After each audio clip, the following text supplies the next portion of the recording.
Museveni abeho. Ogolole kyala.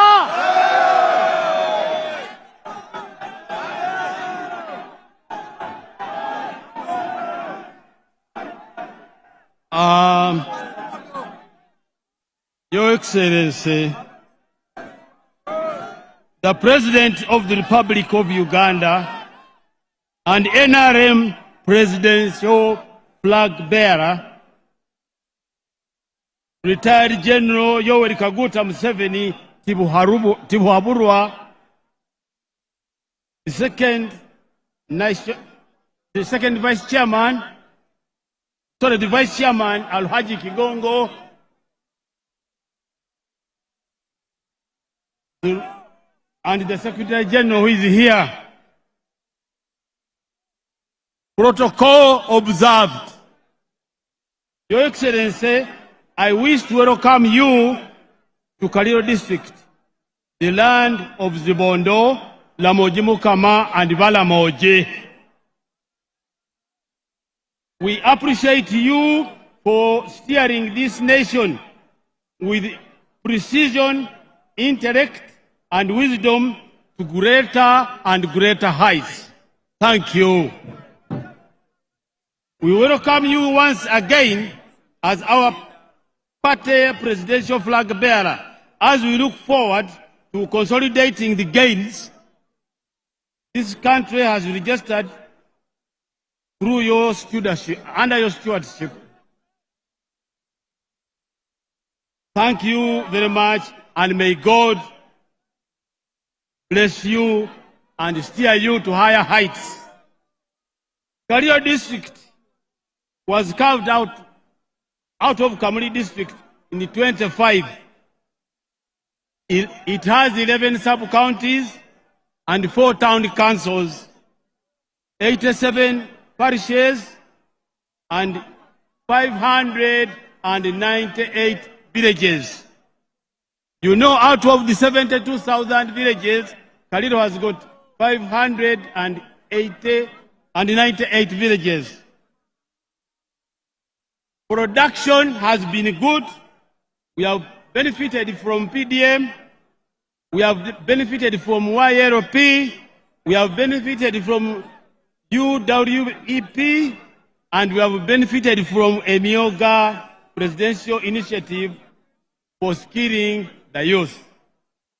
Additionally, there have been irrigation schemes in several sub-counties. We request government to tap water from Lake Nakuha for irrigation and to be extended to other sub-counties like Nakuha is. Unfortunately, Your Excellency, the lake called Lake Nakuha, one of the partitions of Choga, is dying because of silting from Mount Elgon. This requires attention. The road sector, I will not go so much because you have promised us to do many roads, but you have already given us a lot of money in billions to do what you have done. But right now, we are waiting for the new projects. Your Excellency, we thank you for building us Saka Bridge. Bananga mebale Saka Bridge. Webale.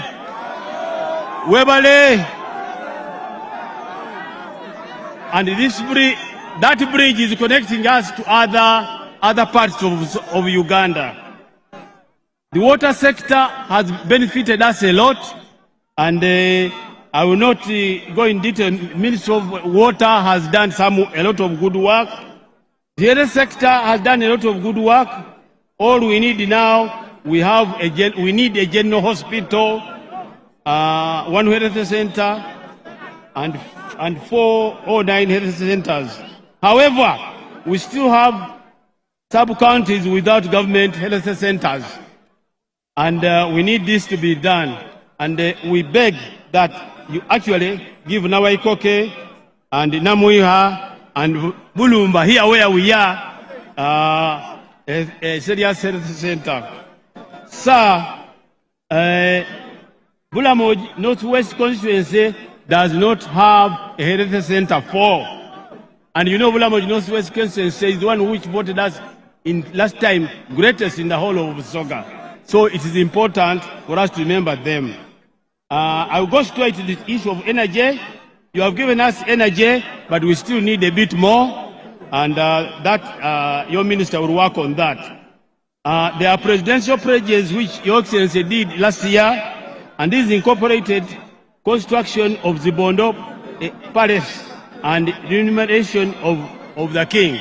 So, your Bondo is in deep trouble.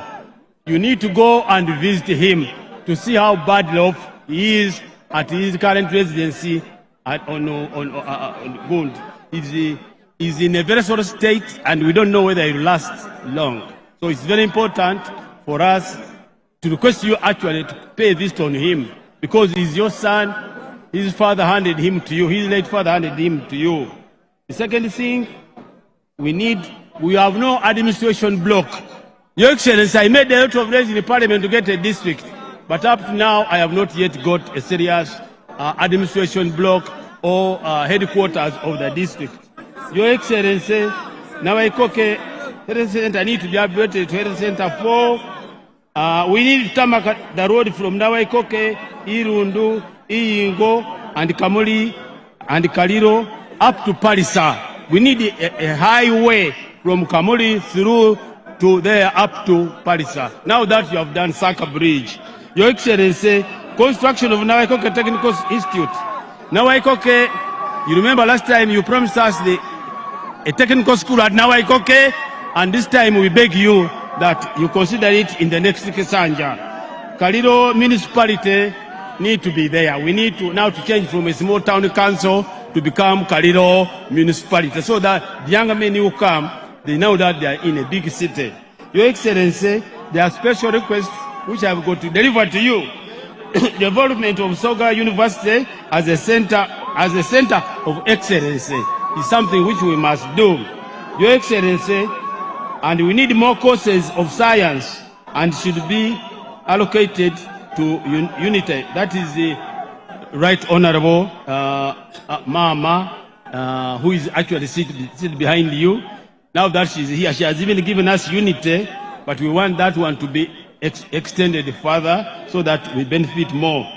The defunct Kaliro Primary Teachers College be repurposed into a general hospital or a school of medicine and a cultural headquarters for Valamoji. Because Valamoji now, as when they handed over the southern headquarters for the temporary use, now the Zibondo has nowhere to our land, and we welcome visitors in an official way in an office. So we need that headquarters handed back to us. Your Excellency, see the secondary construction and sub-countries of Nawaikoke, Budomero, Kisinda, Namwiha, Buyindi, Kasokwe, Nawaikoke, and the Butambula Town and Bulumba Town Council here. We don't have seed secondary schools. Constructing the Tibet Institute in the Bulamoj Northwest is one of those urgent things. There is a construction of a general hospital, upgrade Nawaikoke Health Center 3 and Health Center 4, construction of the Health Center 3 in Nawaikoke, Namwiha, Bulumba, and Nansololo, and the elevation of Health Center 3 of Kaliro Town Council and Chiani into a level 3 to a level 3 status. Your Excellency, I would like to summarize by saying that this generally where you are has become rotten. It used to be the center of excellence in producing cotton. Now we are begging you or requesting you that it should be revamped. It was part of Soga Growers Cooperative Union. We would like it not only to be revamped, but we would like a factory for making threads to come cotton from this area. We would like that thread to be turned in clothes here. We would like those clothes to be turned into garments here, so that jobs are created in this area in a big way. Your Excellency, support the completion of St. Luke. Archdeacon, as the bishop has asked, with that one I will not go to add on. Road sector, as I said, we need the 40 kilometers to Palisa, from Buyende, Irundu up to Nini, and we need Tamaka 3 town councils of Bulumba, Namwiha, and Nawaikoke. 5% trash deductions of sugar cane. You know, the sugar cane factory are still deducting 5% from our farmers.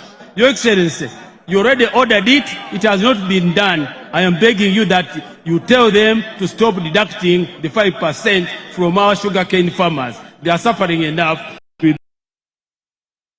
I would like to say that the compensation of Lakwena victims, especially Asinans, late Jumbuike and others, will need your attention. Political commitment. Balamoji pledged to vote 90% for NRM. Am I lying? Balamoji Malonda 90%. Mugolole mikono.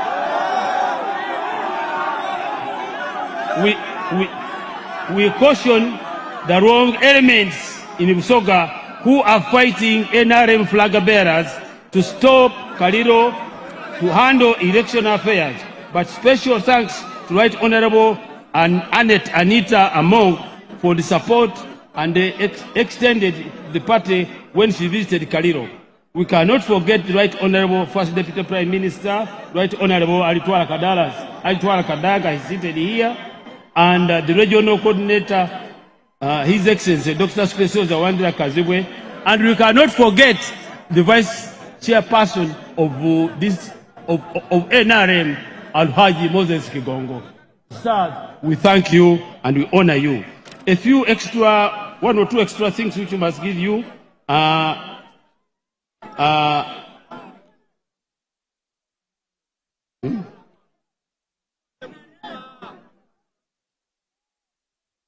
Yes, wait. Sir, Your Excellency, the extra thing which I am talking about is very simple. His Royal Highness Edward Columbus is actually in a bad state. I don't want to go too far, but I would like to enter that. Abacha Alabe Kaliro, ladies of Kaliro, and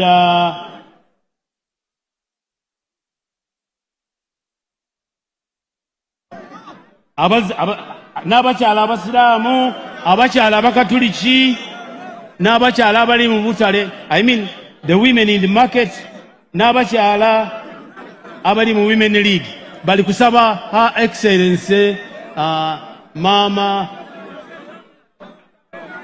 Janet Museveni oide okyale ano otesinabo okubire campaign Museveni campaign. What I'm saying, those women of Kaliro whom I have mentioned are inviting Her Excellency the Mama Janet Museveni to come here in Kaliro and campaign for His Excellency YK Museveni in a big way. I'm sure all the women will give the votes to His Excellency, but we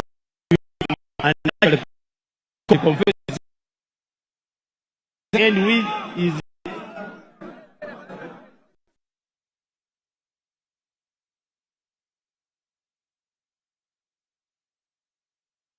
Siraji Paulo.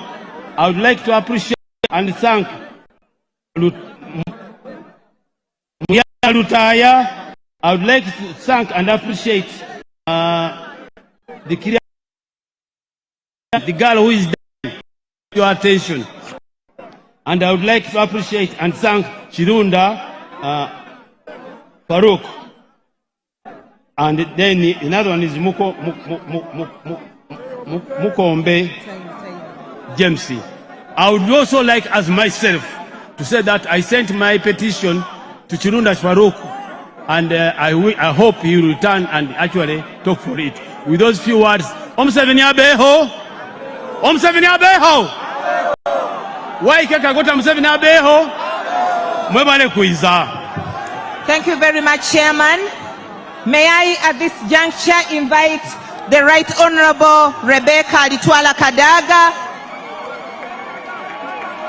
to speak to us.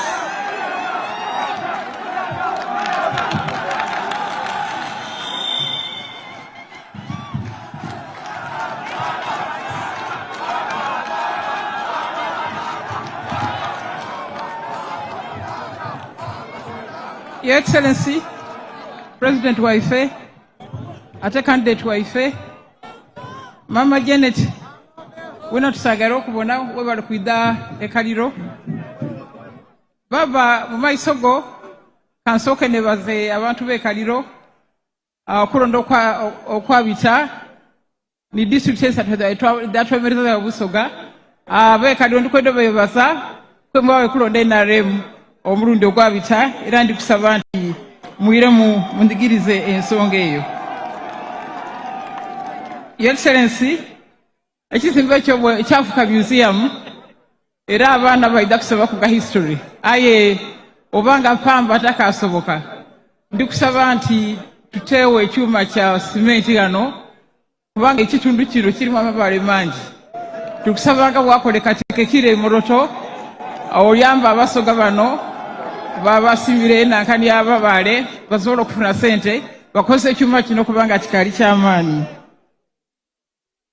Tulikwenda okusaba okwaguyako ensonga ya luguudo lw'Esaka kubanga lugemagana ni nuclear plant era nsagala etumama aliwo kubanga nuclear plant eyo eza kuyamba abantu baife okwega okola emirimu.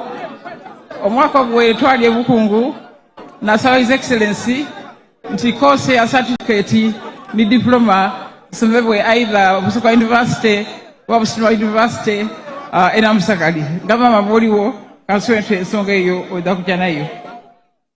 Mperano ekinasembayo baba aliwo omukyala wano wa PWD nayigaga Irene oli yemeraku baba omukyalo yakoba atya kwagana epalisa nga bali nibaine mwoleso wamusuuza mutuka yabalema bali kusaba nti sebo omuyambi ensonga ekolebweku asobole okola ebirooje nibaine sobana abantu abebona mubugi nsangaire okubabona nsangaire okuba nimwe nizo mwana waimwe nizo mudukuru waimwe ndikubasaba nti twemu amaani ebintu tusaba presidenti bisobola okuida ayinda kuida ngali mutebe watayi mutebe tibiza kuida so tumute mutebe then tusabe tubande babaide kumpugiza mwe walilala.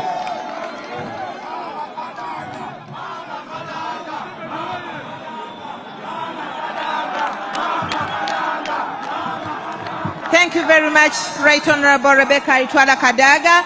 At this moment, allow me to invite the Vice Chairman for the Eastern Region, Honorable Echodu Calvin.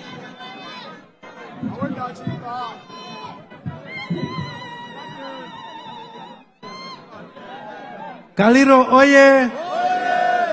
Busoga oye! Uganda oye! Museveni oye!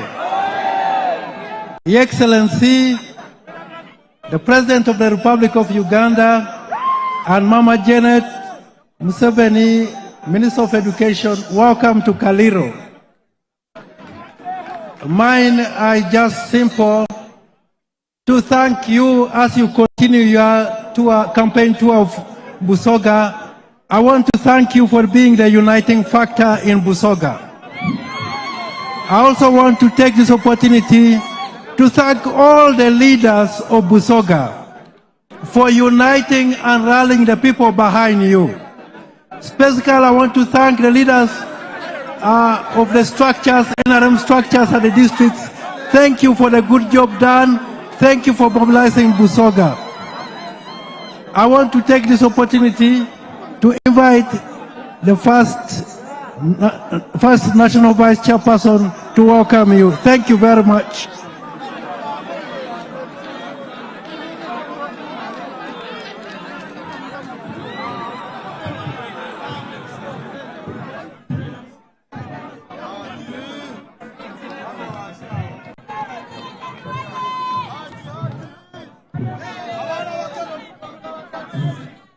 Movement oye!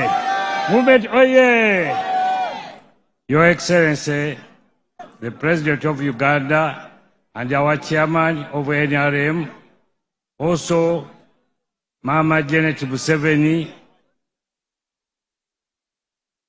Your Excellency, I'm requesting you allow me to say just a word or two.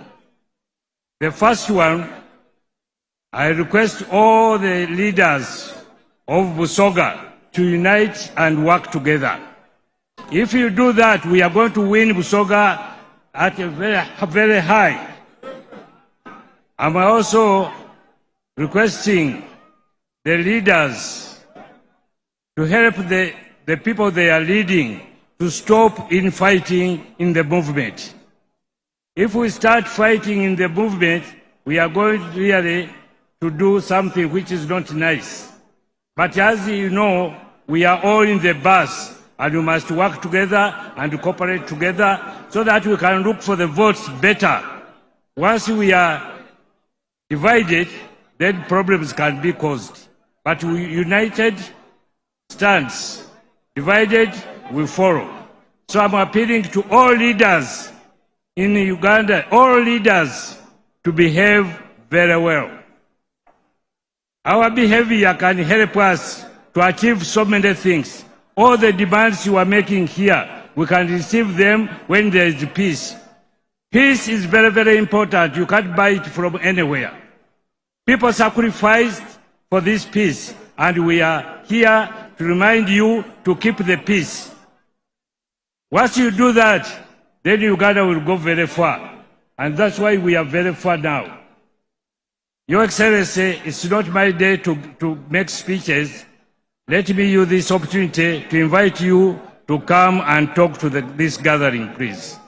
Thank you, Your Excellency.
Koizeyo wabaramogi.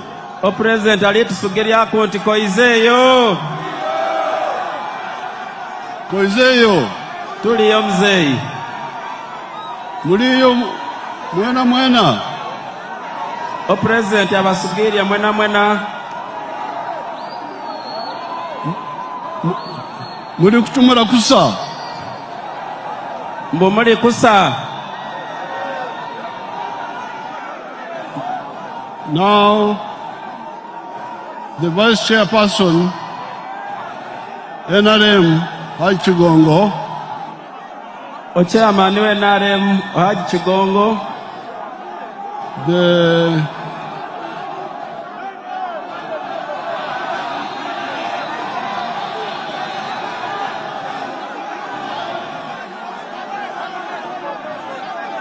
The Vice Chairperson, Eastern.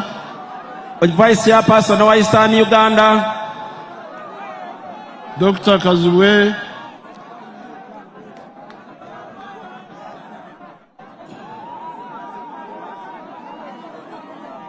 Dr. Kaziwe, former Vice President. Former Vice President, Dr. Kaziwe. The Secretary General. Secretary General, Dr. Richard Todwong. All the other leaders. N'abakulembeze bonna bali hano. All the people of Kaliro.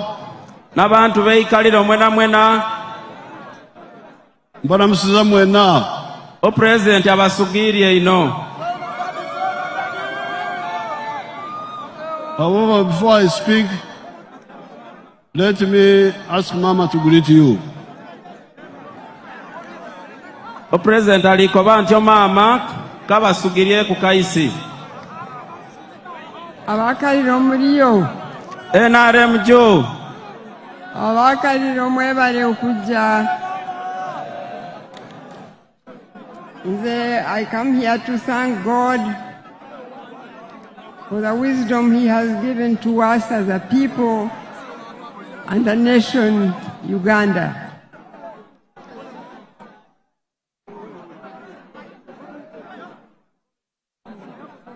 You are not hearing well. Okay, I wanted to begin by thanking God. Omama alikoba nti asooka okwebalyo Katonda For giving us the wisdom olw'okutuha amagezi as a people and a nation ng'abantu ate ng'eggwanga to know that this is the price we must pay to build a strong homeland. nti kino nikyo ekiseera eky'okubba n'omusingi omugumu. Standing here together okwemerera hano swena in this heat, omumusana guno n'eibugumu but making sure that we are all here okuboneka nti swena tuli hano is the price we must pay to build a strong homeland. eryo ibanza lyaisu okuboneka nti tusasula ekyetusobola osuna. I thank him also for using this president and the NRM to be used of God to build this peace, the unity of our people that we see here today. yebalyo Katonda olw'okozesa president olw'okuboneka nti aleetera eddembe n'obumo n'enkulankulana eri e Uganda. And as we stand here era ng'etwemereire hano together, ahamo all the honor and glory go to God. ekitiibwa tukiiriryo Katonda mukikubireko mu ngalo. Now we must go all the way ati hano tulina okwaba ahala and play our role, tukole ebyo bye tuteekeirwa okola, do our duty tukole ebyo tusaaniira okola nga iswe, of voting when that day comes. okulonda ng'olwo olunaku 15 lutuukire. Vote for the president and vote for NRM. nti mulondo pulezidenti ate mulonde NRM. That NRM may continue to protect and lead Uganda to become the strong nation God wants us to be. nti NRM esigale nga ekulembere Uganda esuuka ensi engumu hano waisu omunsi yona yona. This young generation will then grow up in a stronger nation that we will all be proud of. bana bavuka baiza kukulankulana ate nga tusanyukira omunsi yaiswe ne ya Uganda. So please remember, you have a duty to vote. so mwijukire nti tulina obuvunaanyizibwa obw'okulonda. Now I will not go into the education issues here because of the shortage of time. omama alikoba nti tayabe mu nsonga gy'ebyensoma kubanga kaseera opulezidenti alina katono. Kaliro oye! oye Musoga oye! oye Uganda oye! oye. God bless you. mbwe Katonda bahaino omukisa. I am here opulezidenti alikoba nti ali hano with Mama and other leaders from Kampala no maama n'abakulembeze abandi okuzwe Kampala to again olwahati present to you the manifesto of the NRM for 2026-2031. okubanzulira manifesto ya NRM okuzza omwaka gw'2026 paka 2031. That manifesto era manifesto eyo covers the last 40 years. ekungaanirya hamo emyaka 4 NRM gye bayira omukulembeze. And in those 40 years, Era mu myaka ejja 40 we point out that NRM has put 7 matofali to Uganda's house. nti NRM etaire amatafaali mangi okunyumba eya Uganda. Amatofali musanvu. Amatafaali 7. Today I will speak on about 4. Olwahati alikuwa atumula ku matafaali 4. The first tofali eitafaali erisooka is what other leaders have talked about. niba bakulembeza bandi erye batumwireku. Peace. Eidembe. NRM has been able to build peace where there was war. NRM ereetera emirembe eyo yonna eyabaire entalo. And conflict. N'obutabanguko. And unity. N'obumo. Instead of sectarianism.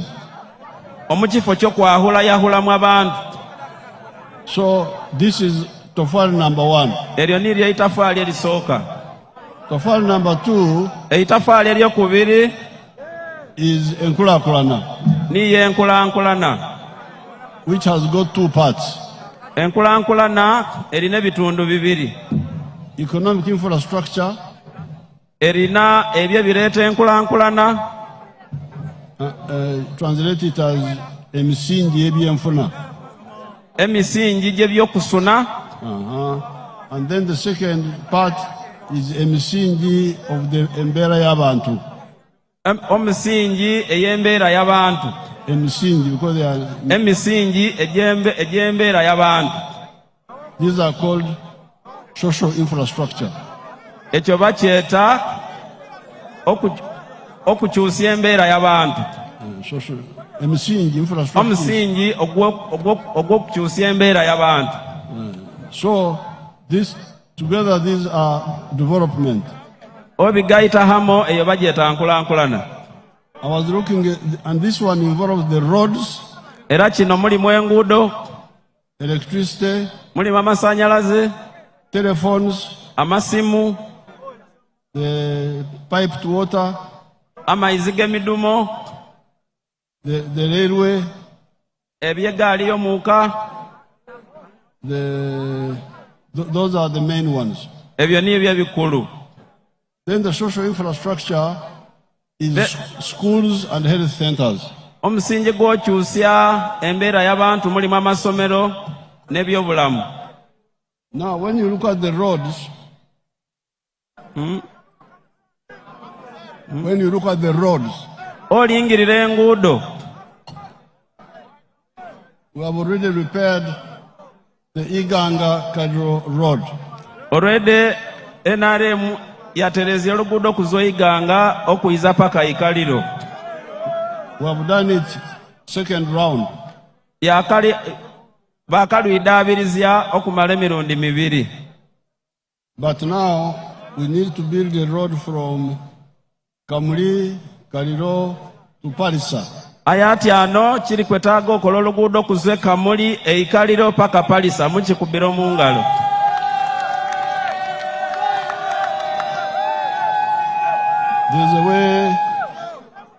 There's a way they describe it here in the file here. Let me see. Era bakitaire omukihandiiko ekyebaayiro president.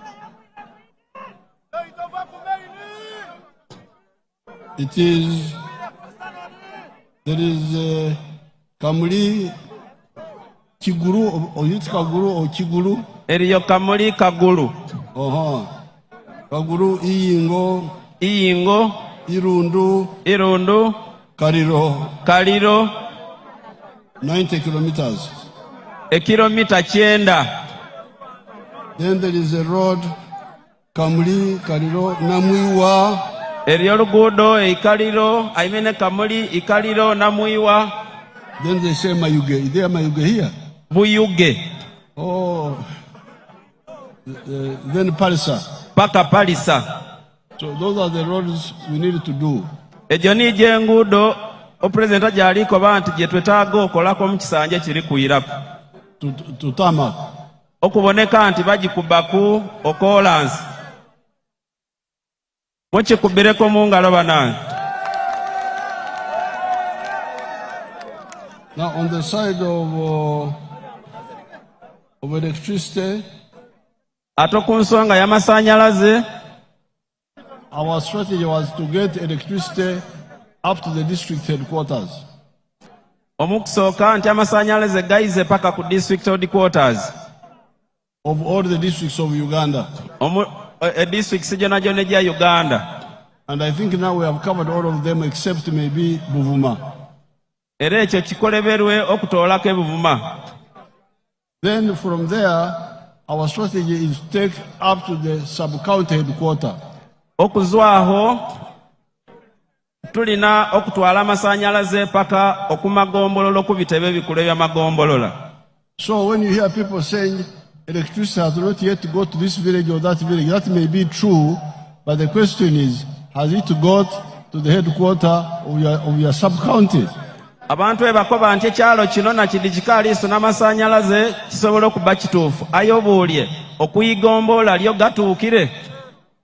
If gatukire kuyigombolola, then that's the plan is working. Egabanga gatuukire okuyigombolola enteekateeka eberi ikola. Now when I look here, President bw'alingirira, I see many sub-counties in Kaliro have already got electricity up to the sub-county. Amagombolola gonna mu Kaliro amasanyalaze gatuukireyo. Bumanya, Ebumanya, Namugongo, Namugongo, Namwiwa tigana tukayo. Namwiwa tigana tukayo. Namwiwa electricity has not got there according to my file. Enamwiwa amasanyalaze gakaali kutuukayo. Edya hansi edi ekakozi. Bulumba town, not yet. Bulumba town ni eno hano president. Kaliro town council, yes, but they have. Kaliro town council galiho. Buyinda tigana tukayo.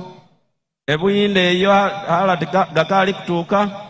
Kasokwe is already there. Kasoko already galiho. Kisinda, not yet. Kisinda gakaali kutuuka. Namwiwa town council already electrified. Namwiwa town council already gatuukire. Budomero electricity is there. Budomero amasanyalaze galiyo. Bukamba, Nansoloro, Nawaikoke, electricity is there. Bukamba, Nansoloro, Nawaikoke, amasanyalaze galiyo. Nawaikoke town council. Nawaikoke town council. But Nawaikoke rural, not yet. Aye Nawaikoke eruro gakaali kutuuka. Gadumire, electricity is there. Gadumire gatuukireyo. So, according to my file here, okusinziira ku file ya president, out of the 15 sub-counties, okumagombolola 15, 10 are connected to electricity now. 10 amasanyalaze gatuukireyo. It is the 5 that are not connected. Amatano niga gakaali kusuna. So, we can go item by item. So tusobola okwaba kintu ku kintu. But there's a plan for everything. Aye haliho enteekateeka eya buli kintu. Now, for the social infrastructure, omusingi ogw'okukyusa embeera y'abantu, the schools, amasomero. There are 89 government primary schools. Tulina amasomero aga primary 89. And there are very many private schools. Ate n'amasomero aga private aga wananyini. Then there are 9 government secondary schools. Eriyo amasomero 9 aga government secondary schools. Aga senior. So, but what is interesting, aya ate kisanyusya, and where you the leaders, you need to be strict. Where you the leaders, you need to be strict. Era imwe abakulembeze mulina okwekendeenya ino, is that the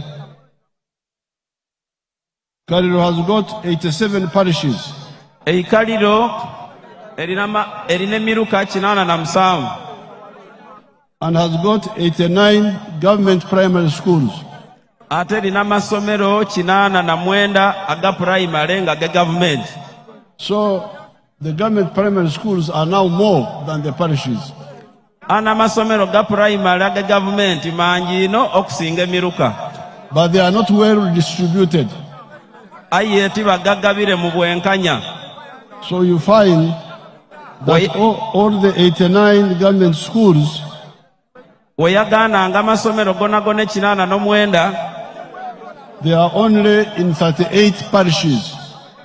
Gali mu miruka kinana na musanvu. No, asatu munana. I mean asatu na munana. So 49 parishes don't have primary schools. Emiruka ana no mwenda gabula masomero ga primary ge government. So I don't know who guides the distribution of these schools. So President alikwebulia ya no agezi yako kuhabula engere gye bagabamu amasomero. The NRM chairperson should be very strict. Chairman we NRM olina okubeera nga wekenenya ino. If the DEOs are playing around, please be very strict. Abadiyo abakulembera amasomero babanga bali kuzanya obe mukenenya ino. Don't allow more government schools in one parish before the other ones have got. Toyikirirya kuzimba isomero lindi lya primary ni gaba mabiri nga ate lya habula. Now our policy is to have one government primary school per parish. The policy yaise government ekoba nti buli muluka gulina okubamu isomero erya government erya primary. And one secondary school per sub-county. Era ne isomero limo erya seed school omu buli gombolola. Now 8 sub-counties have government secondary schools. Ati ana magombola munana galina amasomero ge government. It is 7 that do not have. Ati ano musanvu ni gagabula. So we are going to build in those 7. O President alikoba nti agamagombolo musanvu amasomero gye gabula ga senior twabazimba ya masomero mukikubira omungalo banange. And we are already building 4 seed schools. Era mbagirawo tuli kuzimba masomero ena aga senior aga secondary. So after they are finished, aga masomero ene gaba gahoire, the sub-counties without secondary schools will only be 3. Amagombola gaba gasobola agabula masomero ga senior ga kuba masatu. The projects which I see here in the file, ayo President akyalibo no mu file is Bukamba. Ebukamba, that one is finished. eryo lyahoire. Bumanya, the work is going on. It is complete, Your Excellency. Oh, it is finished now. Yes. Nansololo, here they say the work is underway. Ya omulimo guli 90% okuwa. Then Kasokwe, Ekasokwe, they are planning it. Enteekateeka eriho era liri mu budget. So these are the 4 they are talking about. Yes, agoni gena already ge bali kuzimba. Thank you. So now this is the school. These are for the schools. This is for the schools. Ebyo ni byo ebikwata ku masomero. Now for the health centers, ebikwata ku madwaliro,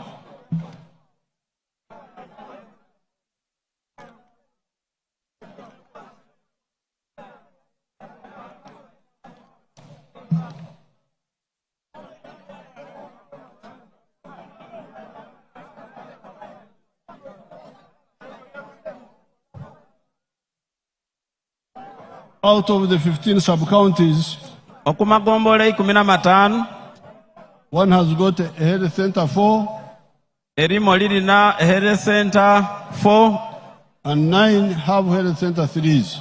omwenda galina health center eyokusatu.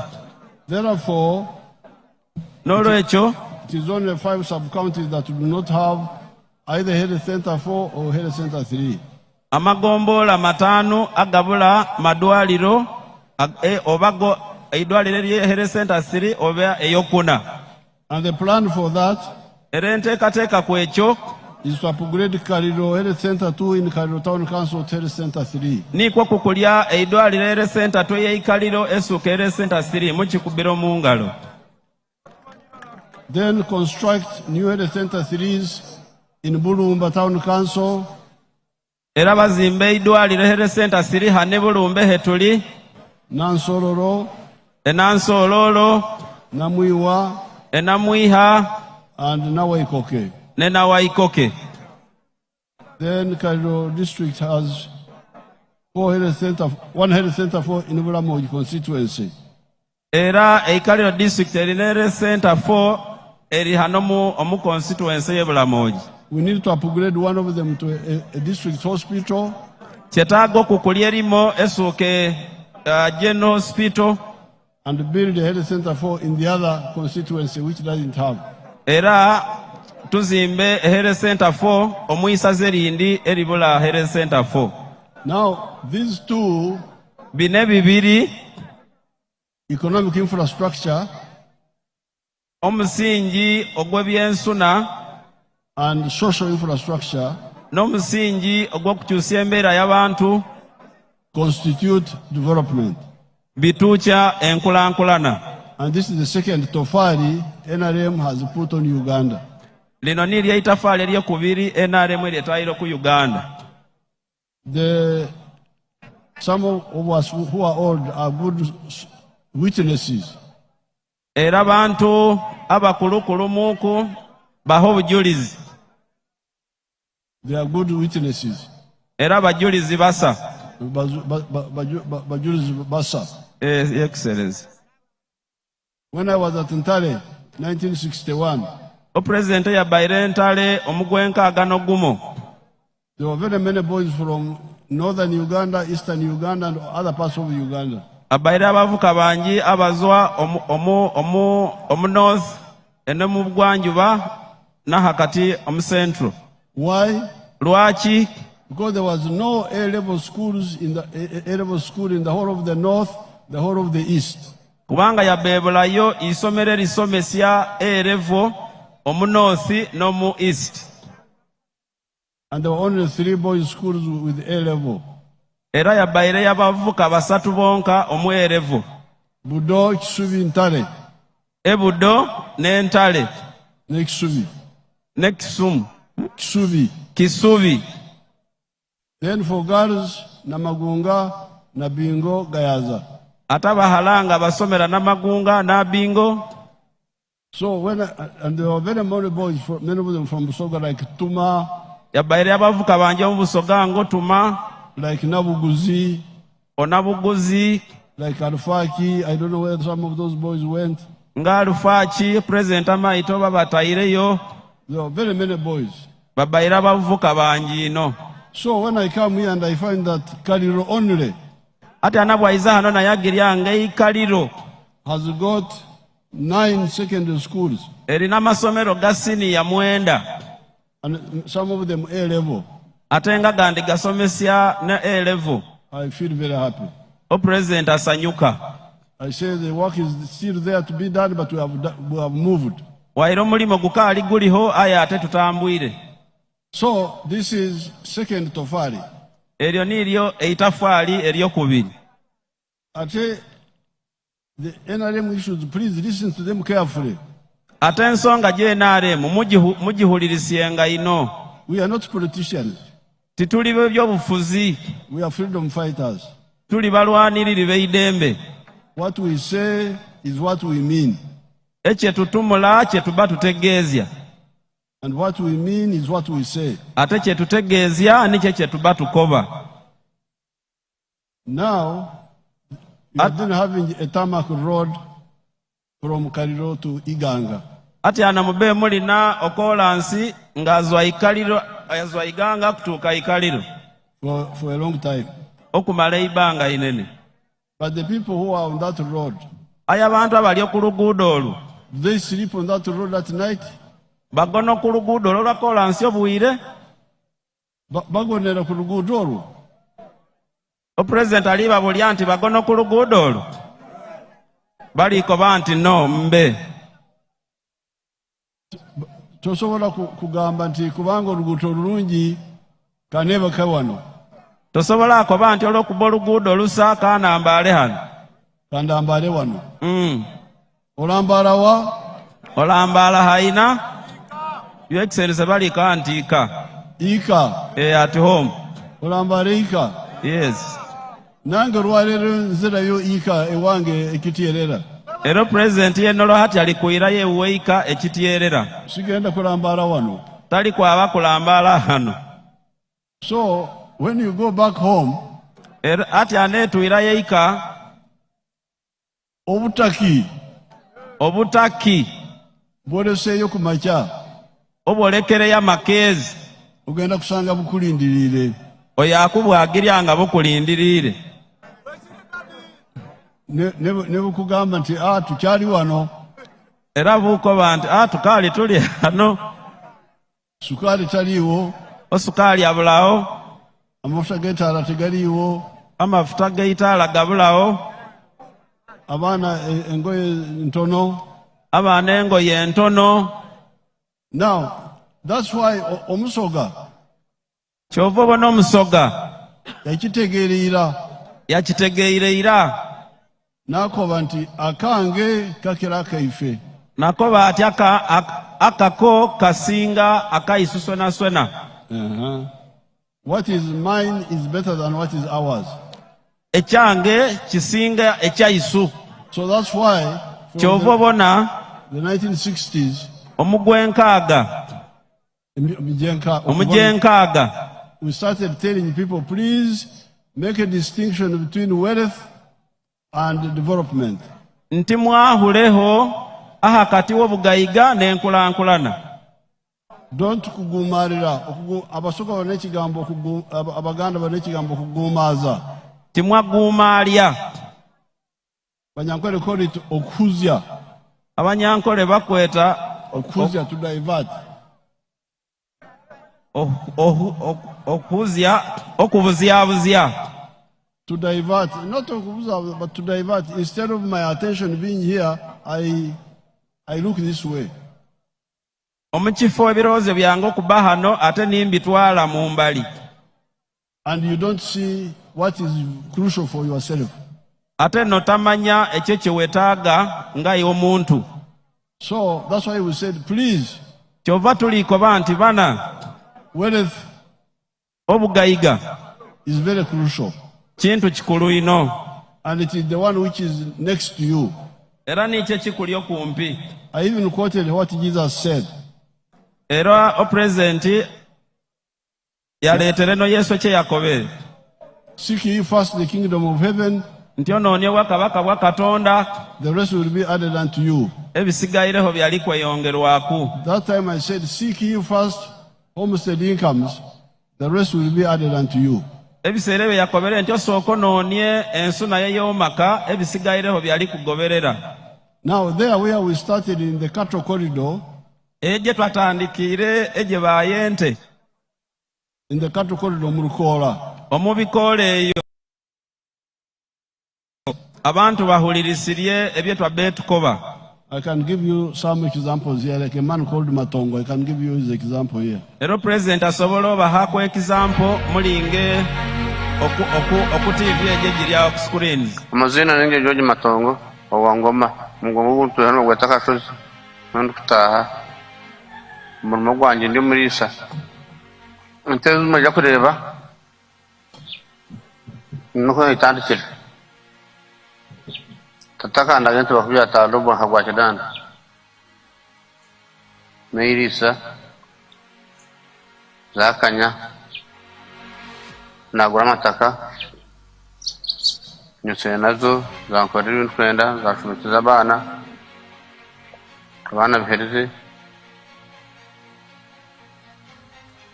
naturuhu kabanza mu Nyankore naje nahindura nk'umwata ngo njungu nuko zahanye nanye nasunga atuzungu zo ndisumute. On our farm, we collect over 900 liters of milk per day, and a liter costs 800 shillings. which is approximately 21 million per month. Now, this man is not educated. He's a traditional Munyankore.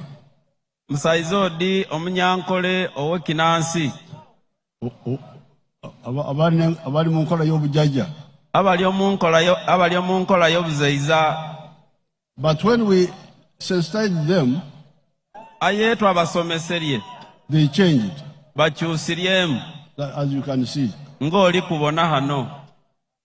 that he's now selling 900 liters per day. Olunaku. And he's getting 21 million shillings a year, a month. That means more than 250 a year. And as you can see, he has built a modern house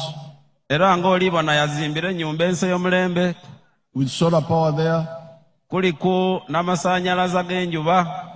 He has educated children like that girl who is speaking English. She's a graduate. He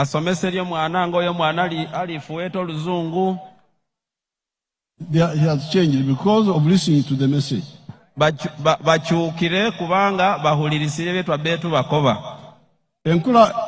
And he's very far from a tarmac road. Where they are is like 70 miles from a tarmac road.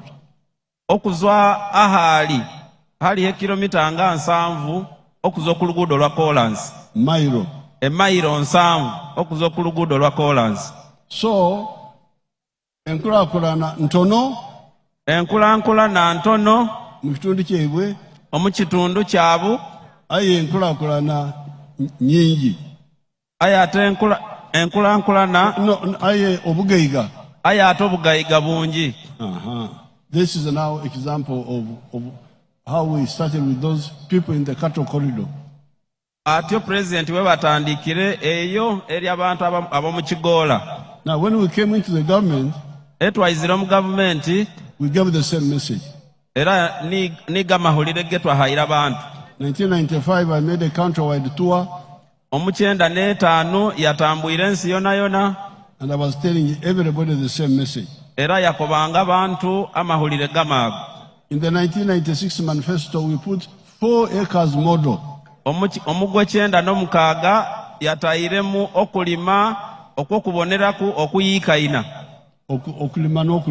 Okulima n'okulunda.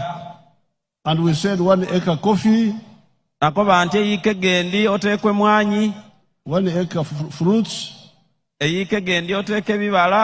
3rd acre omudo for zero grazing cattle for dairy,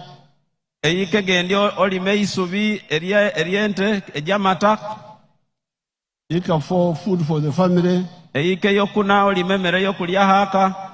In the backyard, poultry for eggs. And also piggery if you are not a Muslim or traditional Munyankore.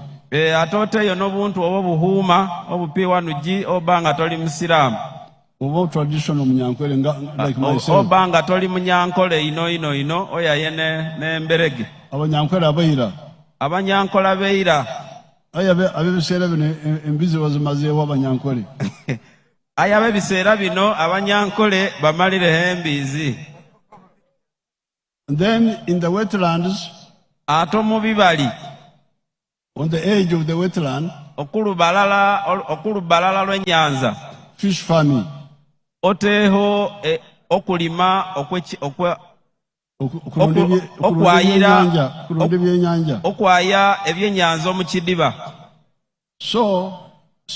that was the message we gave in 1996.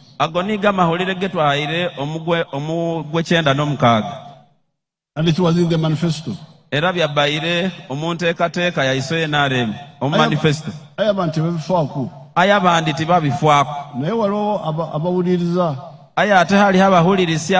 Let's see Mr. Basangwa of Kamuli.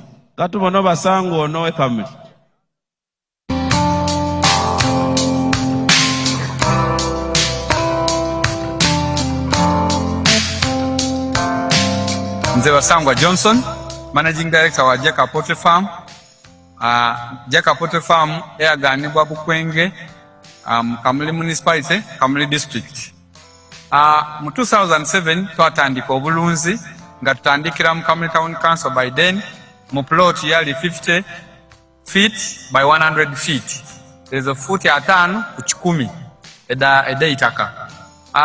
Tutandika tutya twali nga tulina ebyobufuzi wano mu Kamuli nga waliwo ensonga nga chairman wero C5 omugenzi Kawuga bamwidukira Katonda mu ekyumulo eky'emirembe nga bamutoyiremu abantu bangi abatamu application nga bali kwenda okufuuka ba chairman ba 5. Ayi president yaida yatulungamya yakoba tubana abantu mwena temusobola kuba ba chairman ba 5. Aye abantu mujje mukole emirimu egindi ng'okulunda yayogera kulunda embidi okulunda enkoko byonna yabyogera. Nze napikinga mu ky'okulunda enkoko n'atandika farm mu 2007 n'enkoko 5. Sawa dino wendogerera ku farm kuno tize mabega ntambwire. President yaida yankyalira mu 2010 nga nina enkoko 5,000 yasanuka ino. Sawa dino tutambwire tulina enkoko 2,000 tufulumya amagi etule 2,000 buli lunaku. Etule 2,000 divaamu milioni 2 buli lunaku. Omwezi diva milioni 6. Omwaka tuba tuli mu bilioni 6 n'ekitundu etuba tukolasi tuingiza. So tuwulirisa omulamu gwa president okuva ku kiseera ekyo twakati katukigiireko. President abaire musanufu ino ku bintu byenkoze era nga buli kaseera nkyekingaku. Wendogera kati tulina abakozi 300 betukozesa wano ku farm tuwazaawo 10. Aye business daife yeditambulira kubanga amagi twagaidirawo outlets sining mu Uganda. So that is Basangwa. Oyo niyo Basangwa owe Kamuli. Basangwa is not in Europe. Basangwa tali Bulaya. Is not in America. Tali mu America. Is not in Dubai where you go to do slavery jobs. Tali Dubai je mwabo mu nkola y'obwidu. He's here in the Republic of Uganda. Ali hano mu Uganda. Post office box, private bag, ginger. A post office, private bag. Private bag. Ensaho ye chama. But we didn't have postal boxes, so we say private bag. Post of ensaho ye chama e ginger. I'm just teasing you. I'm saying he's here in Busoga. Aliko banti ali hano Busoga aliku geziako kutizinga mu Katonda. He started with 20 feet by 50. Yatandikire ne futi 2 kwa 5. That's the only kataka he had. Akonika kataka liko nkeke ya benako. Very poor boy. Ya be msaiza muhafu. And they were fighting for the chairmanship of Kamuli.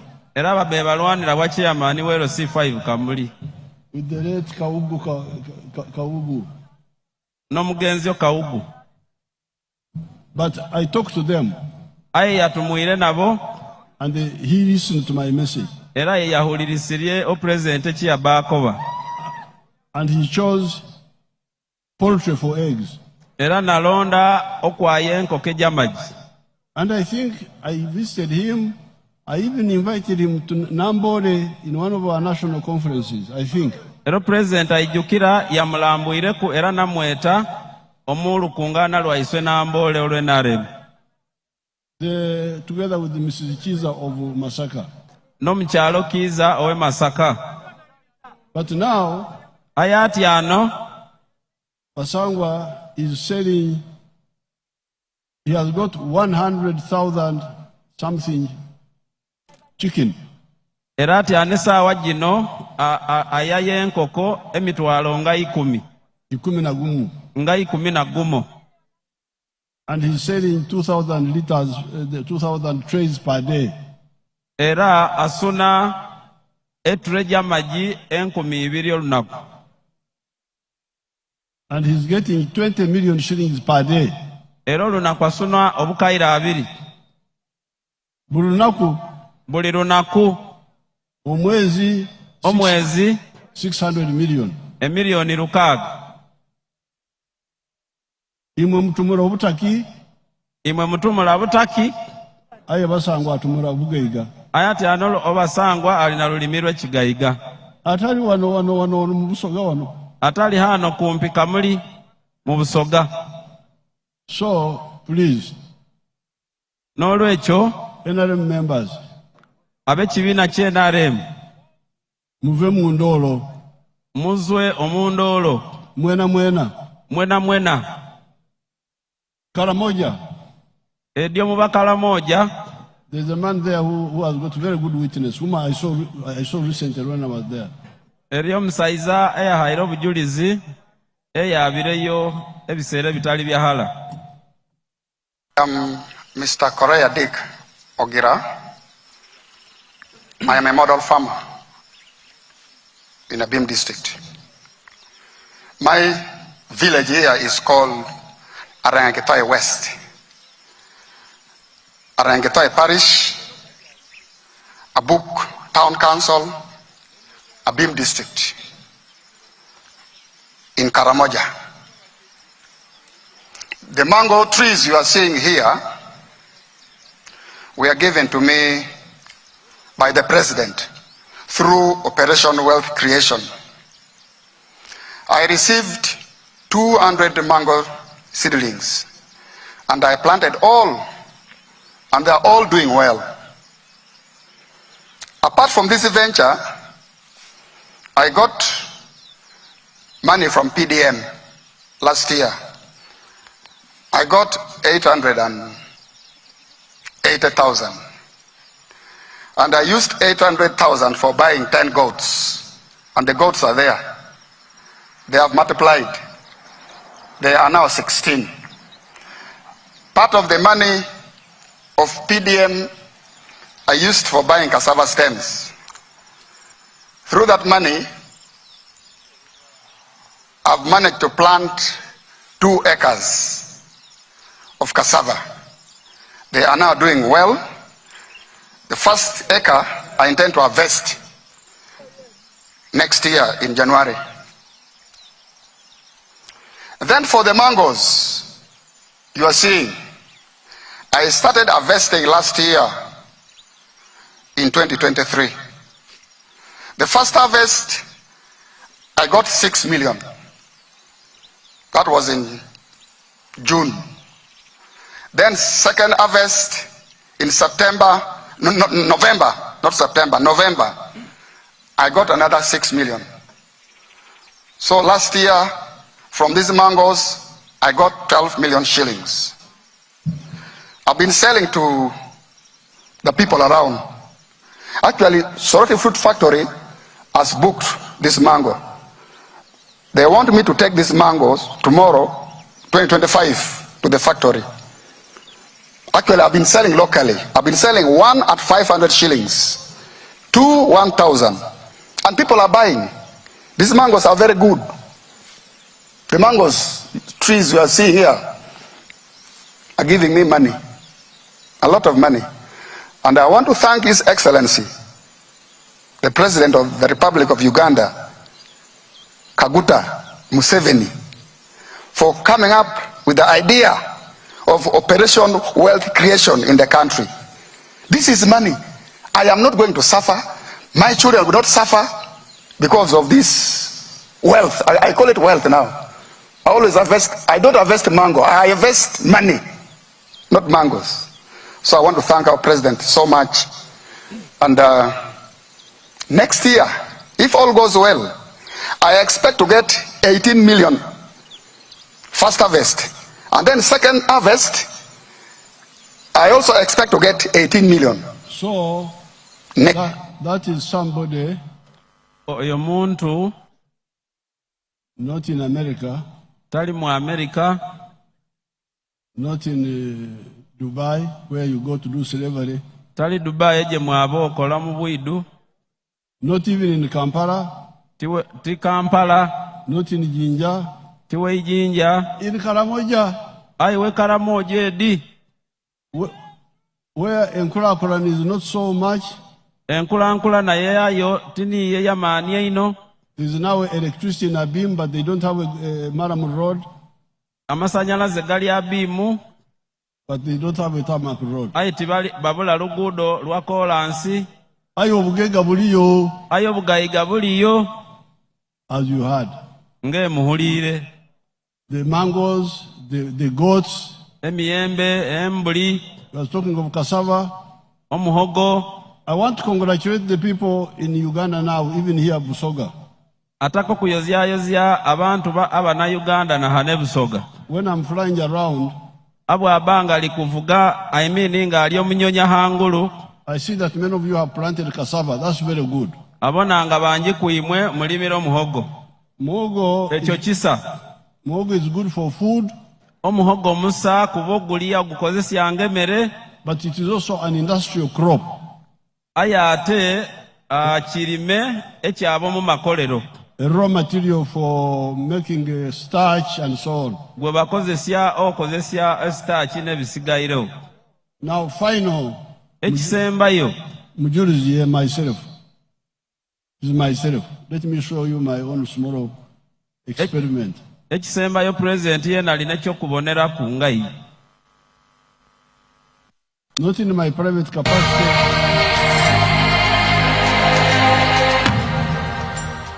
My name is Dr. Maurice Uchem. I am a commissioner by appointment, deployed at State House, and I've been assigned by the president to execute the 4-acre model. And I've put them so far in 10 regional zones in the country. Now, the 4-acre model is an idea conceived by the president to guide our farmers on how to utilize their small acreages of land so that they can earn more money through intensive farming. And here we are talking about enterprises that have good yields and high income for their household. So we have the fish farming, which is one of the enterprises that can be done near the water without interfering with wetland and tampering with water flow. Then we have the zero grazing unit. On the other side, we have the coffee, we have the banana, and also a household needs food crops as 1 acre plus fruits.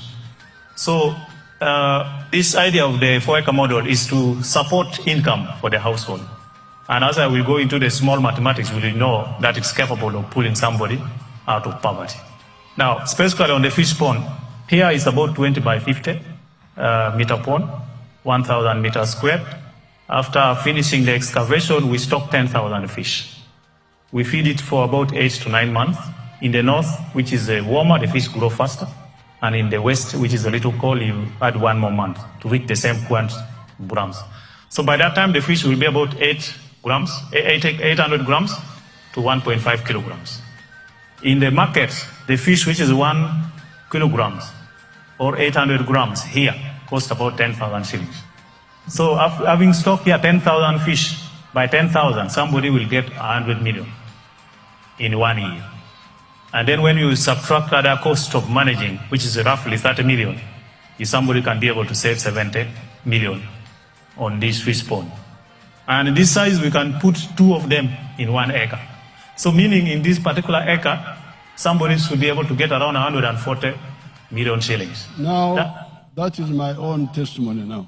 Ati ano obujulizi bwa president nga iye. As a small scale farmer. Nga omulimi alimira ahatono. Awafunda. Ahafunda. This is not my personal, it is my bino tibibye nga iye nti atamunsaho. It is for State House.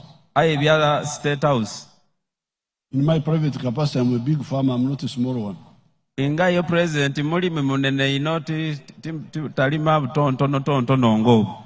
So here we have done, my people have done coffee.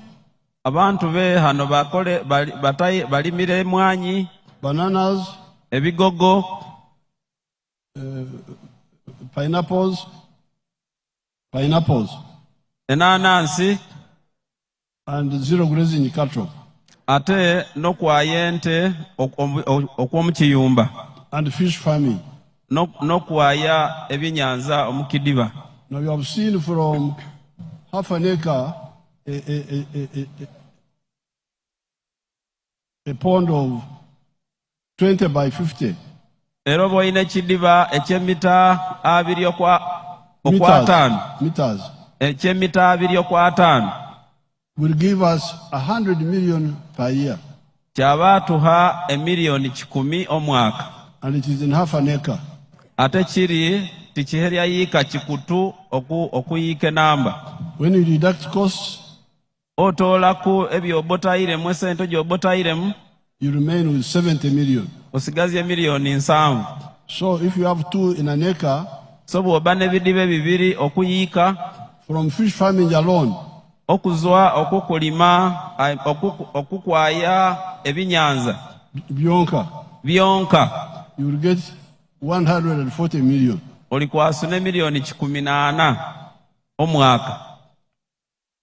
So please, this is the third tofali of NRM to Uganda.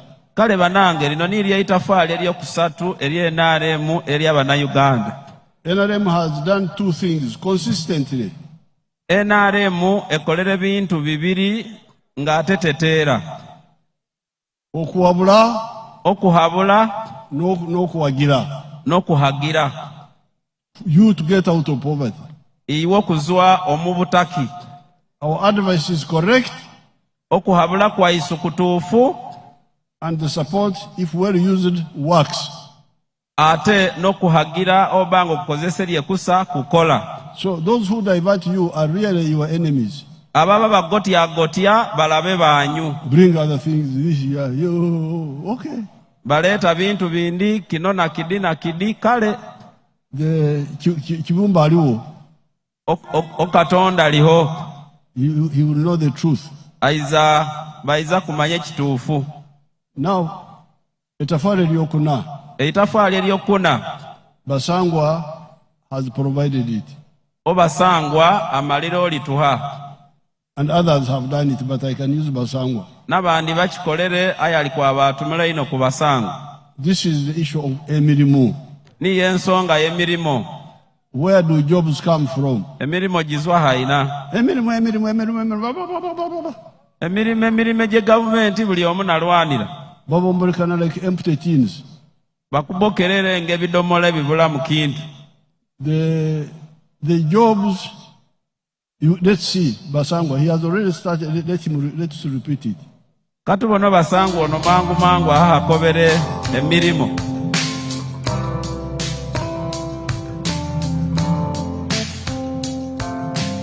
Nze Basangwa Johnson, Managing Director wa Jeka Poultry Farm. Jeka Poultry Farm eyaganibwa Bukwenge, Kamuli Municipality, Kamuli District. Mu 2007 twatandika obulunzi nga tutandikira mu Kamuli Town Council by then mu plot yali 50 feet by 100 feet. There's a foot 5 ku 10 eda itaka. Tutandika tutya twali nga tulina ebyobufuzi wano mu Kamuli nga waliwo ensonga nga chairman wero C5 omugenzi Kawuga bamwidukira Katonda mu ekyumulo eky'emirembe nga bamutoyiremu abantu banja abatamu application nga bali kwenda okufuuka ba chairman ba 5. Ai president yaida yatulungamya yakoba tubana abantu mwena temusobola kuba ba chairman ba 5. Aye abantu mujje mukole emirimu egindi ng'okulunda yayogera kulunda MBD okulunda enkoko byonna yabyogerako.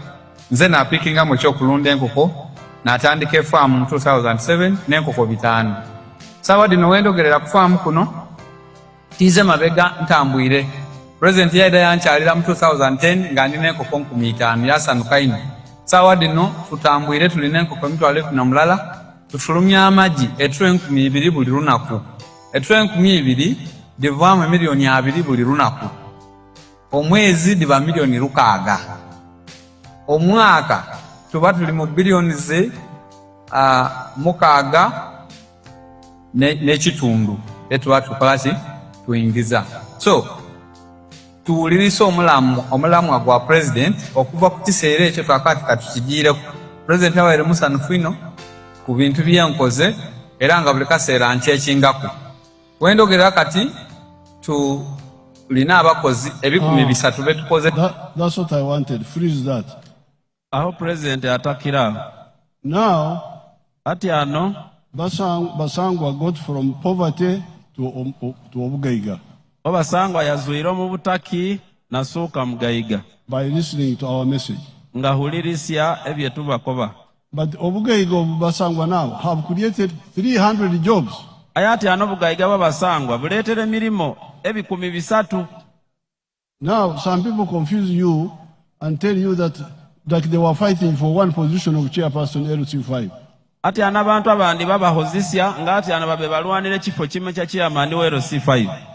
This is a very good testimony. Now Basangwa has employed himself and 300 others. Ati ano Basangwa yazire ku ebyo yehaira omulimo nga ye ayate n'abandi 300. And this is how modern countries all operate. Ensi egikulankulaine gitibwa egikola. You cannot have government jobs are 480,000. Emirimo gye government omu Uganda gyonanyerwa giri 48. We are a population of 50 million. Abaana Uganda bona bali obukayira 5. How can we all be in government jobs? So swena twaba tutyo mu mirimo gye government. When you hear somebody talking of government jobs, he's after our enemy. He's diverting us from where the answer is to where the answer is not. Omuntu abahuzisya ngali kutumula ku mirimo gye government oyo niyo mulabe we kuba abali ku kyamyo kuzwa eri ekituufu akwire eri ekifu. Now this is the obugaiga of commercial agriculture of small scale. Muno nibwo obugaiga obw'okulima okw'esente ate ng'olimira hatono. But there are other forms of wealth. Ate haliho okusuna obugaiga obw'emirundi mingi. We don't have time to go into all of them. Habula biseera by'okwabamu ebyo byonna. But let's see manufacturing. Katubone manufacturing. Amakolero. Ebyamakolero.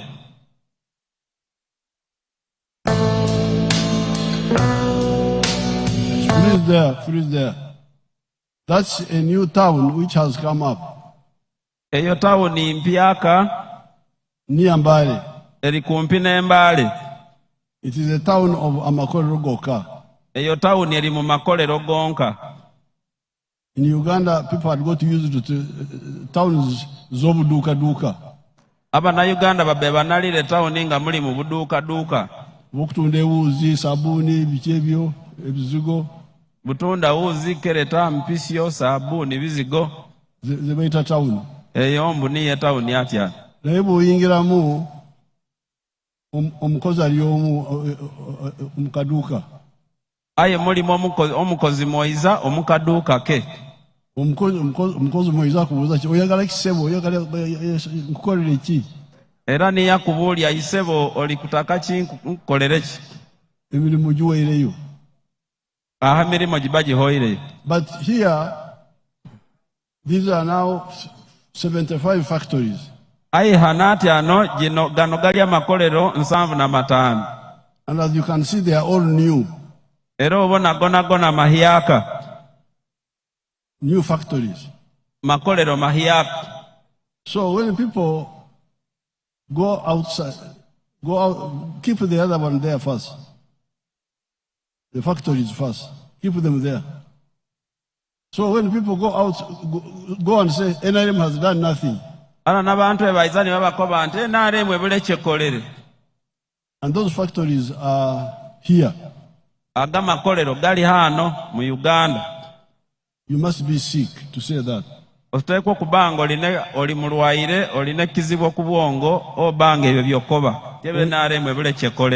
Or you are an enemy. Let us see, enter one factory and see how many jobs are there.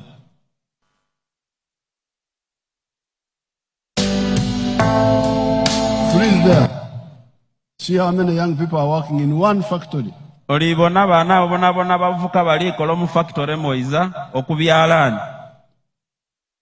see Namamve.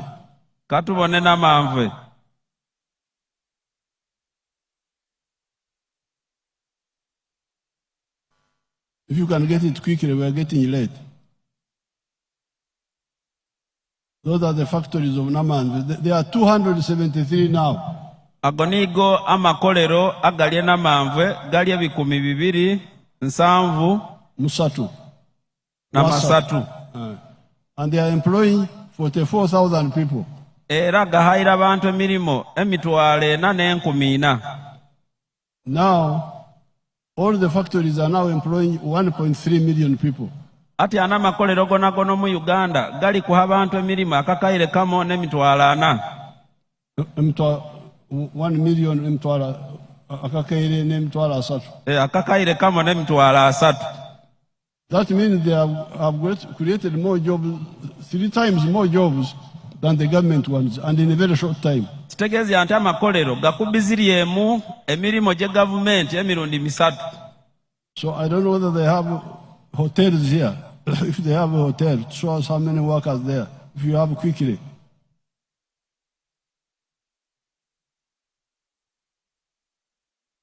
So that is tofali of NRM number 4.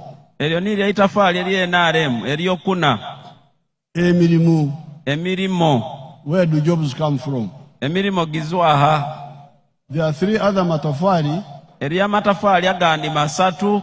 But I will not have time to talk about them now. I will talk about them in the press conference. Ayole biseera aiza kubitumula kunga yetera banamahulire bona.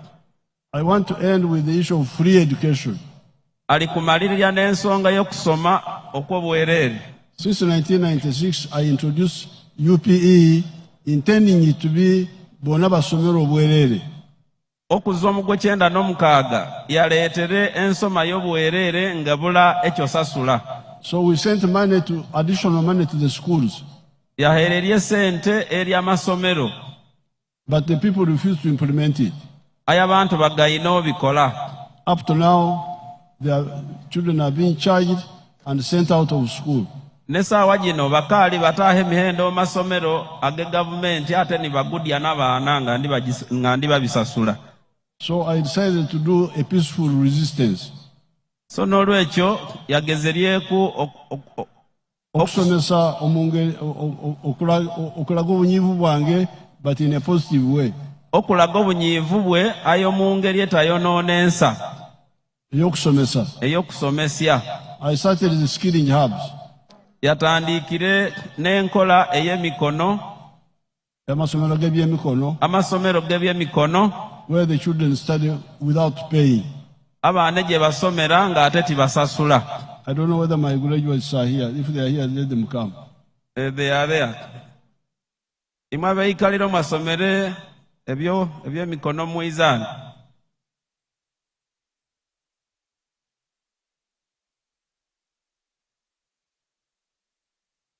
I want one witness, a boy and one girl. Omwala Moiza n'omuyisuka.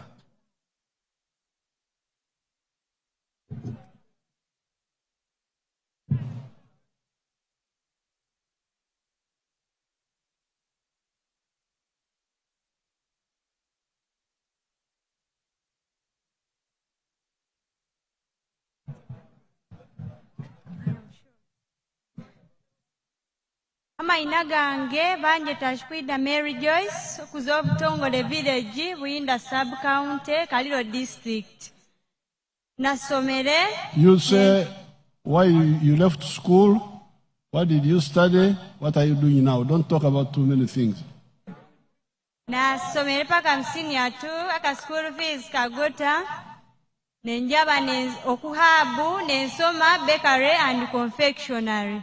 Eresa gino naire nkola cakes, daddies na mandazi. Era nsuna saving 15 lunaku omwezi nensuna emitwalo 3. Ne balya President Museveni ore opportunity eje watuwaire ne tusobola okusuna akasente ako. Akasente ke watuwaire $5,000,000.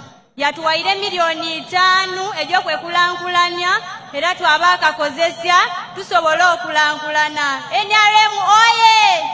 Omuzeeyi abbeewo! Kati olumwana mugaiga. Amaina banjeta Nantahaya Derrick nganzwa muluka gw'Epanyolo gadumire sub county nasomere paka mu P3 era ninjaba ku Industrial Hub Initiative ninsoma bricklaying and concrete practice. Wasoma ki? Bricklaying and concrete practice. Ki?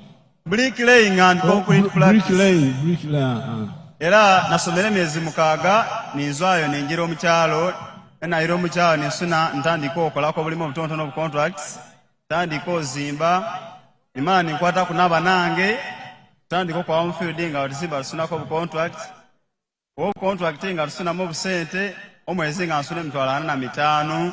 Ofuna meka? Emitwalo 45. Emitwalo 45. 45. Yes sir. Omwezi? Yes sir. Omusaiza mugaiga? Yes sir. Very good. NRM juu. NRM ebero. NRM tukwajo obulomu ikaliro kyenda na mwenda pasente. Abana ngenda kufuna ekifaananyi namwe.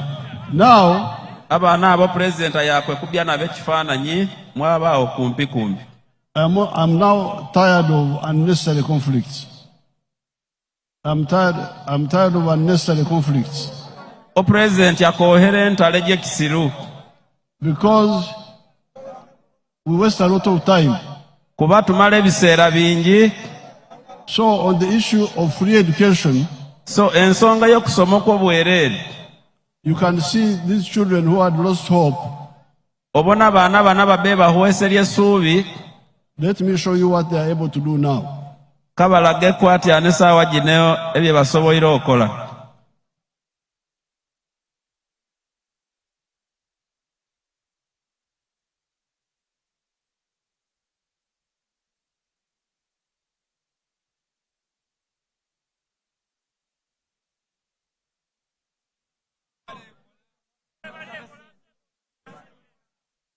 Some of those products, ebintu ebyo bindi, what they are making here now, ebyo balikola hano, we are being imported from abroad. Twabbe tubitoolanga hanza wa Uganda. So these children who had lost hope, ati abaana bana babbe baweese ly'essuubi, they are now able to make all those products, and they are very confident, as you can see. Ati ano basobola obikola era babona bagumu. So I want the NRM people to discuss this issue seriously, all of us. Ali president alitaka nti NRM sona tulina okuteesya ku nsonga eno. So that in the new government, omugavumenti empyaka gye twabamu, we act together. We don't have to. I don't have to say free education, then others say no. It's really not a good way of working. Tulina akolera hamu tatakakoba nti okusoma kw'obwereere ate ebbeeyi abakoba ati kintu kindi. So therefore, I am here with other leaders to tell you, to remind you that NRM is not a new force. It is an actor who has done this matofari, contributed to Uganda for a long time, but now we are talking of just 40 years. O president alikoba nti ali hano n'abakulembeza bandi okubayijukirya nti NRM nkozi era erina ebyekolere omu ibanga lino lyonna tubaire mu bukulembeze. Now for this time in the manifesto we are talking about 7 matafari, but today I mentioned 4. Ati ano ku luno omu manifesto yaisu mulimu amatafaali 7 aya tumuire ku kweno olunaku lwa hati. Peace, emirembe, development, enkulankulana, wealth, obugayiga, and jobs. N'emirimu. In the press conference I will add the other 3. Eya yetaba munnamawulire alikwaba kwongera kwa matafaali 3. So with these I ask you to vote for the NRM. So ati analikuba koba nti mulonde NRM. Mulonde omusaiza mukuru w'ekikofiira. Mulonde omusaiza w'ekikofiira. Museveni oye! Kikofiira oye! Omukaire w'ekikofiira oye! Oye! NRM flag bearers oye! NRM flag bearers oye! NRM oye! NRM oye! Now, ati ano muwulirisye omuzeeyi, we don't have time to discuss everything. Habula biseera by'okutumula ku buli kintu. But you can discuss whatever you want with your leader, they will tell me. Ayalikwa abatumula n'abakulembeze banyu iswe tuiza abakobera. I will be in touch with His Royal Highness Kalambas myself. I will talk with him. O President alikuwa atumula nosibondo kabaka waisu onanyere muchikubira mungalo. And the issue of the palace, somebody had told me about it. Erensonga yorubiri omuntu yabamukobeire. I will discuss it with His Highness Kalambas. Alikuwa abatumula na no chabazinga waiso Kalambas yatumula na ye. NRM oye. Oye. Kaliro oye. Oye. Busoga oye. Oye. Uganda oye. Oye. East Africa oye. Oye. Kibumba abalinde. Okibumba abakume.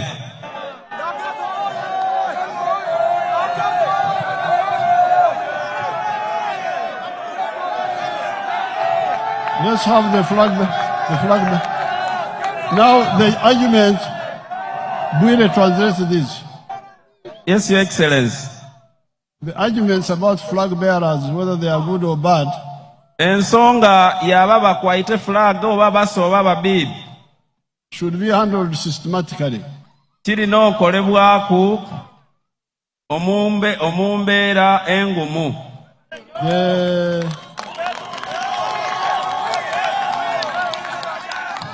In Namutumba, a certain chairman had been declared.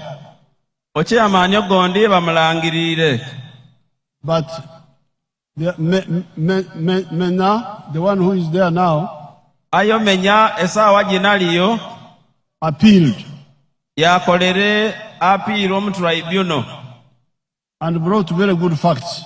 Era naleeta ensonga jenga gisengekere nga ntuufu. Which are easy to prove. Era ngogibonaku. So when I came in, I could see that there was clearly a problem. Eyabiziremu yaboinenga omubutuufu kizibu. And I involved my lawyers. Era naleeta lawyers be abapuliida be aba president onanyere. And we saw that there was a mistake. Era yaboinenga abeho ensobi. So it was easy to cancel the other declaration and uphold Menya. Yabaire kyangu okusalamu odoko babe balangire ni baleeta omenya. Now in the other cases, ati ano mu nsonga egindi, it is all a question of facts. It is all a question of facts. Kyetaagisya bujulizi obutuufu. Because NRM, kubanga NRM yategadda omutego eri abantu ababi. Yakolereire omutego eri abantu ababibi. Akalulu akoko okusengeja. Akalulu akokukengeiza. Bakita kamyufu. Akakamyufu atenga kayero. Akalulu ako. Kakusimba line. Kakusimba line. Misana tuku. Sikiro. Tibuire. Kati bwe musimba line emisana. Bute musimbe line emisana. Abantu bona baraba. Abantu bona babona. So when they count, when we count, we are all there. Babalanga buli omwalio. Agents of the candidates are there. Era be agents ba buli candidate babaho. The security agencies are there. Bana bakume idembe babaho. The public are there. Ate n'abantu bo bulijjo babaho. So when you line, you count, and you announce. Ati ano bw'omala okubala nolangirira. And then somebody goes and changes. Omuntu naye aba nabikyusya. He must be stupid. Obwo bulamu obuli musirusiru. Because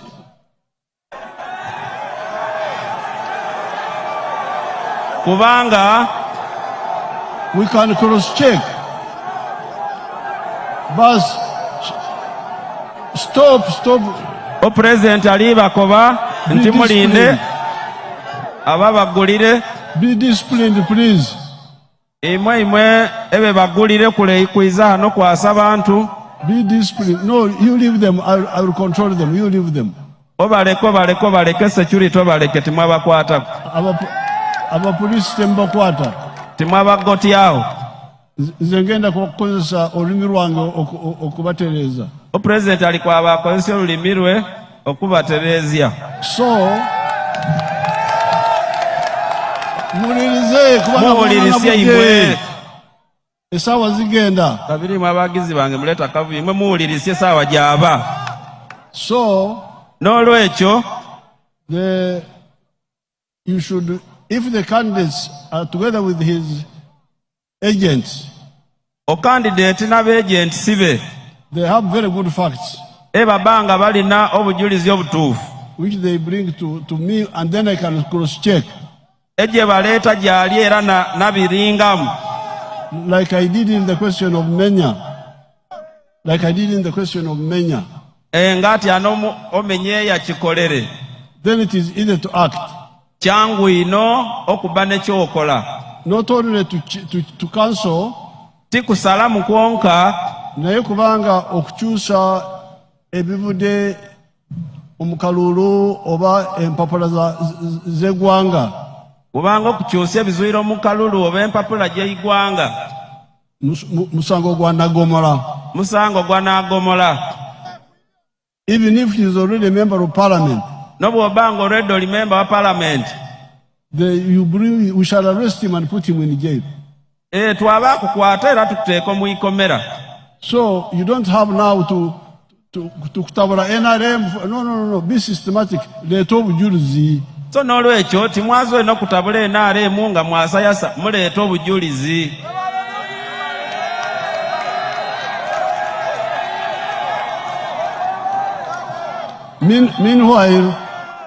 Meanwhile, ayate abanyankole batumula, abanyankole bakobere nti etaka bagire tebanyama, nti ente gye batanabaaga tebanyama, ente gye bakaali kubaaga tebanyama.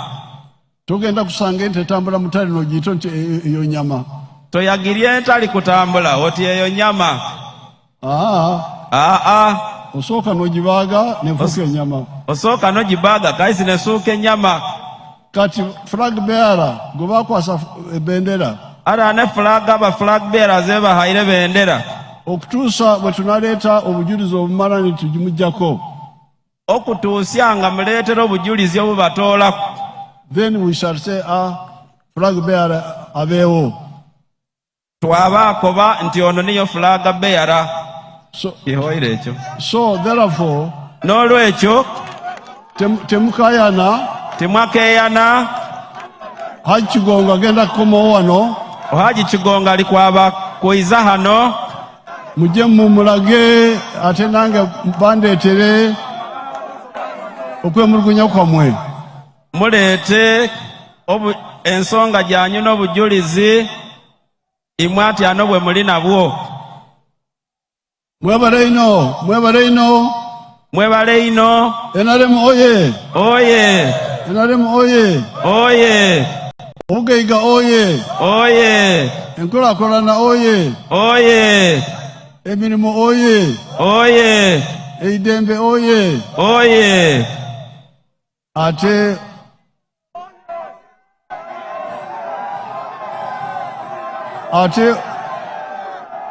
waliwo kye bayita okutokoora, abanyankole bagiyita okutokoora. Bana musooke muliisyo president generale ti oyo gw'oliitumulaku. Kacaayi kange kano mukalaba. Obona akacaayi ka president. Kacaayi kange kanyamba nnyo. Era liikanywamu. Nze iwe bale. Mukubiro president omungalo.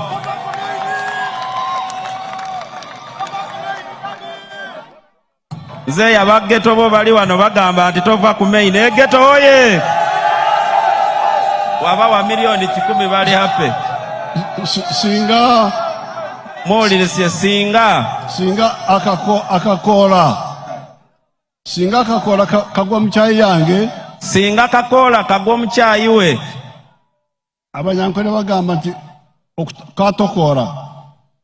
Bakiyita kutokola oba mu Lusoga bakiyita. Abanyankole bakoba batyo. Okutokola. Okutokola. Kati ojja mu mpolampola. Kalo katola mu mpolampola kakola. N'onywa kyayi yo. Niwe nywiro kyayi wo. N'olwekyo abo abatutabula. N'olwekyo abatutabula. Mulina okubegendereza tosobola kuyiwa kyayi yo. Mulina okubegendereza ti mwayuhayo kyayi olaba n'abatabula. Olina okugenda mpolampola n'ojamu akatokozi. Oyaba mpolampola n'otoolamu akakola ako. N'onywa kyayi yo. Niwe nywira akakyayi. Naye kati bw'ebeera enswera. Aye bw'ebanga nsohera. Aho tusukayo kyayi. Awo tokyalina kyakukola. Aho haba habula kyokola. N'olwekyo mugende mpolampola. N'olwekyo mwabe mpolampola imwe. Tutokole oba walumu akakoola kagudde mu kyayi tukajje mpolampola. Tutoolemu akakoola mpolampola kali omu kyayi. Tunywe kyayi yaffe. Tunywe kyayi yaisu bwebale muzeeyi. So we need facts. Kale flag bearers. Kalati ano aba flag bearers. Chairman Kagoda. Webale ino. Tatuwe tusune flag. Thank you very much, Your Excellency, for educating the people of Kaliro district. NRM oye! Museveni oye! Your Excellency, we would like to present to you the flag bearers, starting with Honorable Sanon Bwire of Bulamoji County. Mr. Kasaja George Patrick, Bulamoji Northwest Constituency. And Honorable Namukuta Brenda for Woman MP. Kagoda Elijah Rikoka, LC5.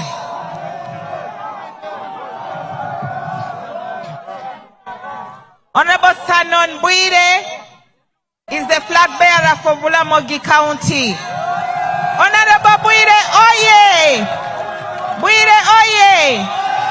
Bwire oye!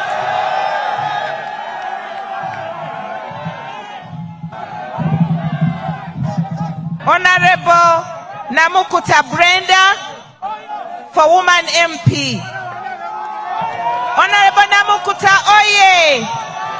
Namukuta oye!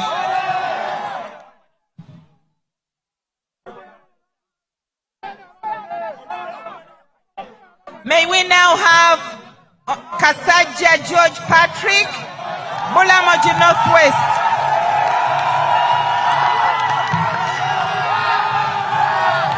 Kasaja George oye! Kasaja George oye!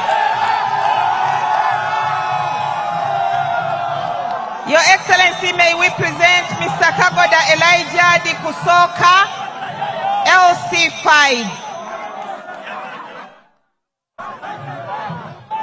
Kagoda oye! Kagoda oye!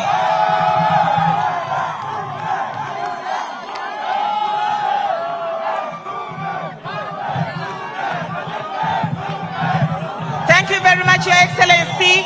We now request you to have a photo moment with the flag bearers.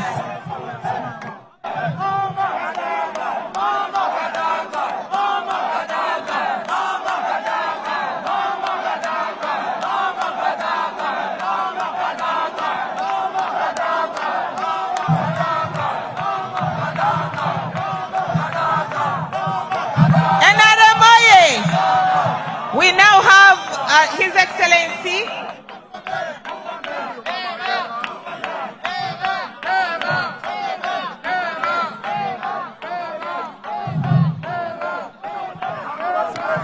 I would like to invite the beneficiaries of skilling program to come near.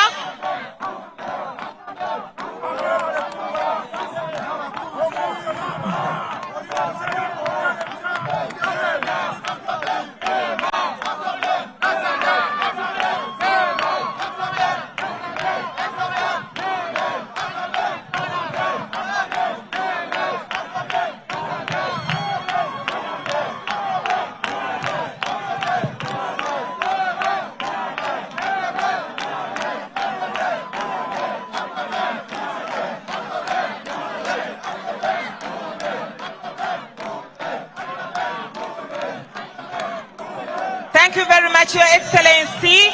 Now can we have the skilling team?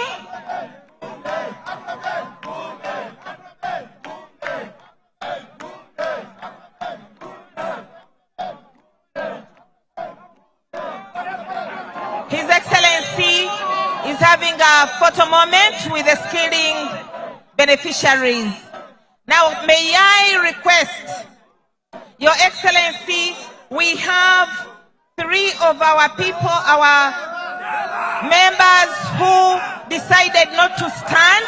They stepped down for the flag bearers. I would like to introduce to you Chodololo, Ivan Musasizi, Muchadi Labani, and Sanubi Namusisi. Those people had stood, but they decided to step down for the flag bearers. We want to thank them for being patriotic and loving the NRM party. Your Excellency, we have another group, and that is the defectors, the converts. I would like to introduce to you the converts, and I request that you have a photo moment with them.